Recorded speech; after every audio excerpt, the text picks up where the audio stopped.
How do you go from this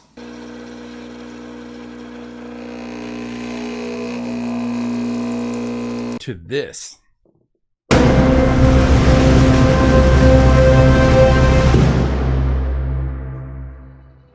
Hey, this is Michael Whitaker from FilmScoreSeminar.com, and today we're going to turn an espresso machine into an epic trailer cue. So smash that like button and the subscribe button, and let's get started. All right, so now let's listen to this sound in its raw form, just the raw espresso machine.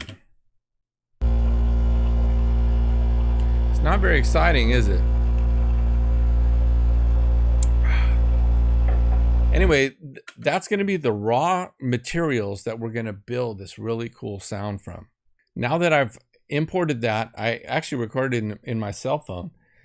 Let's go ahead and let's pitch correct that sound because it's a little off, and we want to make sure that whatever sound we import is going to be able to match any other, for example, orchestral sounds that we want to add to it. Okay.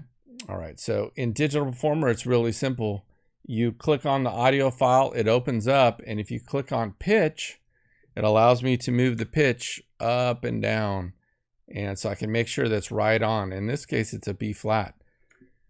But you can use Melodyne, you can use the tools in your DAW to do the same thing, or even auto-tune it.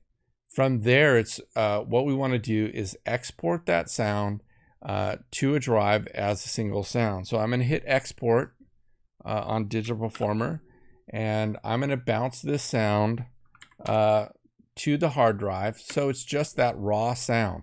And we're going to take that sound and we're going to import it and drag it into Kontakt. Okay. All right. So inside of Kontakt, we have this, this layout, and up top is a hard drive symbol. You're going to click New Instrument, and since I've already set this up ahead of time, I'm going to show you how I did it. That basically creates a new instrument. You name it, click on the wrench, and then it'll open up the sound and its editing capabilities. Then click on Mapping Editor right there. And from here, you're going to go to your hard drive and you're going to physically drag that waveform right on to this timeline here, or this keyboard. And you can also drag the left and right. Will give you the amount of notes that sound will be stretched to. So at this point, we should be able to play in raw form what that sound is. It's not very interesting, is it? There it is. But I can play different pitches, right? Okay, so now we have the raw material in our sampler, and from here I'm going to show you the process of a couple different ways to tweak these sounds. First, let's start with an EQ. It's always good to kind of EQ something to get a good starting point. In this point, I boosted the bass a little bit, and I boosted kind of this kind of tone that is there. And that's real simple, and that's very subjective, so your mileage may vary on that. From there, I'm going to go to Soundtoys Decapitator. Adding distortion, especially in an action thing or a trailer thing, is a really cool technique to just give your sounds vibe. And so let's listen with a decapitator. It adds that raw edge to it, right? From there, I'm going to show you why I add a filter.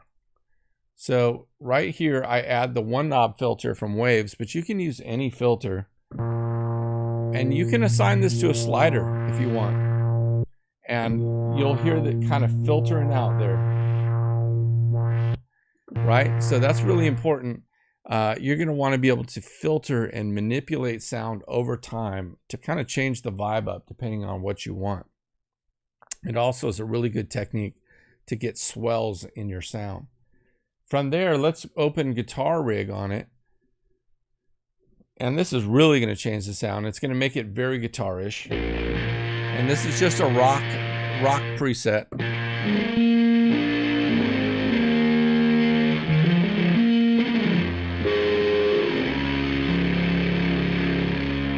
So right there, you can do that to bass sounds or pretty much any kind of sounds you want, even brass sounds.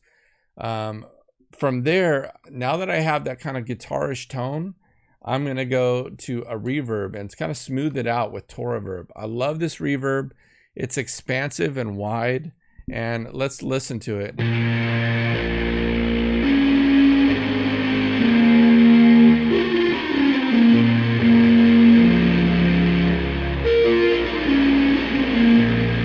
So that by itself could be a cool vibe inside of your score, right? Thinking of like Hans Zimmer and Wonder Woman, without ripping that off. And then I used another reverb or another EQ here you can sweep this low pass filter to get rid of whatever high end information you want. Sometimes you might start a trailer or something like this, just by sweeping an EQ. So I've got it where I like it.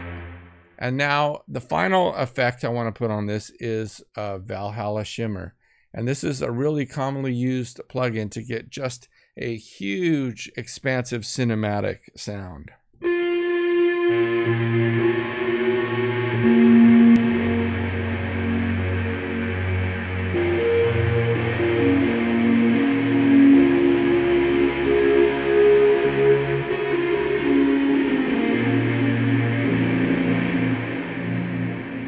Right, so that in itself could be its own thing.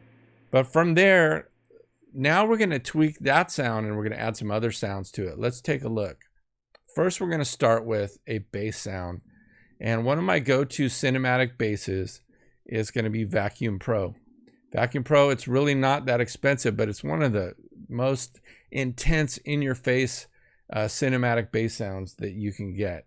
Let's take a listen to this one. It's called Door Smasher, and I'm going to mix it in with the other one.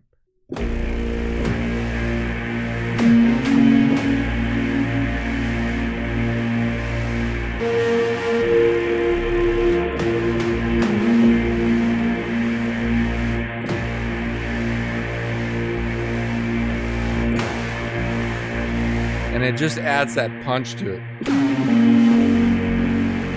And it also adds a higher octave that I didn't have.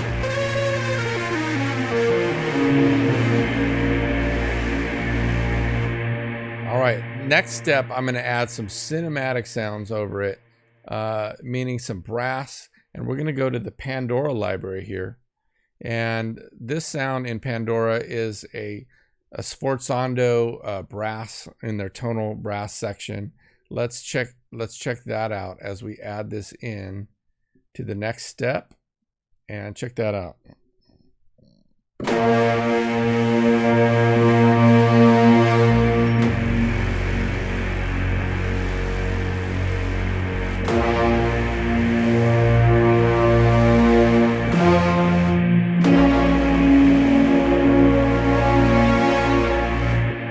Right, so that adds kind of an orchestral element to it. It kind of becomes a Bram at that point.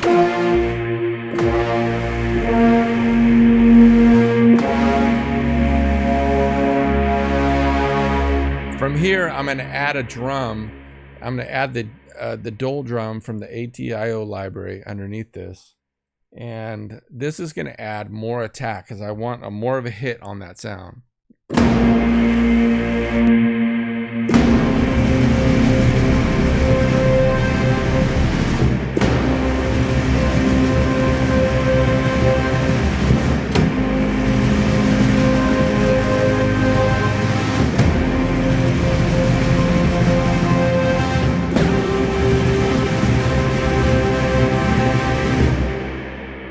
And that just came from the Espresso Machine. So that's basically how I stack those things.